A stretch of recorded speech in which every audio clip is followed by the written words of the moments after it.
Hi guys, today's video ipakita ko lang sa inyo ang nabili kong action camera. Ito po pala ay DJI Osmo Action 4. Ito po yung latest action camera nila. So para makita nyo, tara mag-unboxing tayo. Dalawa pala ang pwede mong pagpilian kung bibili ka nito. Una yung standard lang, camera at isang battery ang laman. Ang pangalawa naman ay ang adventure combo. Mas binili ko ang adventure combo dahil sa tingin ko solid siya. May kasama na kasing stick para sa kamera at saka tatlong reserbang baterya. Bukas mo pa lang dalawang magkahiwalay na box ang makikita mo.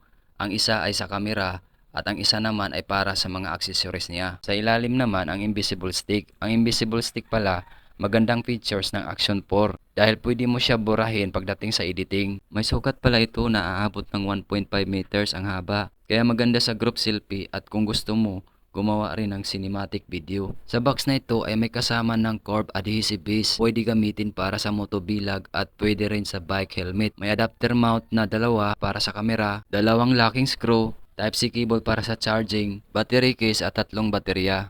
May kasama na ring instruction paper at DJI sticker. Ito pala ang battery case kung saan pwede ka mag-charge ng sabay, o diba? Maganda. Kaya nagustuhan ko talaga guys. Sa isang box naman, dito naman nakalagay ang ating DJI Action 4 at ang protective frame ng ating camera para hindi masira. Ito pala ang hitsura niya, made on strong plastic material.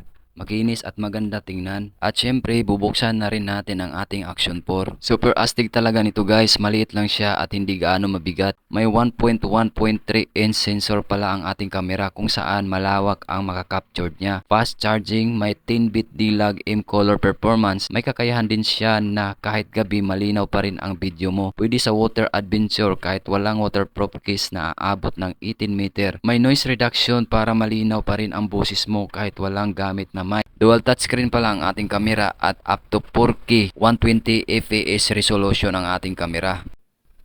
So dito guys, buksan na natin ang side na to. Dito pala natin ilalagay ang battery at ang memory card. Kapag isasarado mo naman, tingnan mo ang red bracket. Dapat di yan makita para hindi mapasukan ng tubig ang kamera mo. Ito naman ang invisible stick at ang magnetic adapter mount. Dito natin ilalagay ang ating kamera. No worries guys dahil napaka-easy lang niya gawin at tanggalin. Dito naman ang power button ng ating kamera. At napapansin ko guys, 1 second lang at nag-o-open na agad ang ating kamera. Di tulad ng ibang kamera na naglo-loading pa. Dito naman sa right side, pwede mo i-adjust ang setting. Nasa sayo na kung anong gusto mo. At ito na nga guys, ang astig ng kamera. Super astig tingnan. Pwede na sa bilag. Sa tingin ko lang guys kung gusto mo ng durable at magandang quality, pwede ito sa'yo. But kung gusto mo naman ng medyo di kamahalan, nasa sayo na yon. What matters is kung saan ka masaya. Pwede mo na rin gamitan ng protective case kung gusto mo. At dito ko na po tapusin ang ating unboxing guys. Hanggang sa muli, salamat!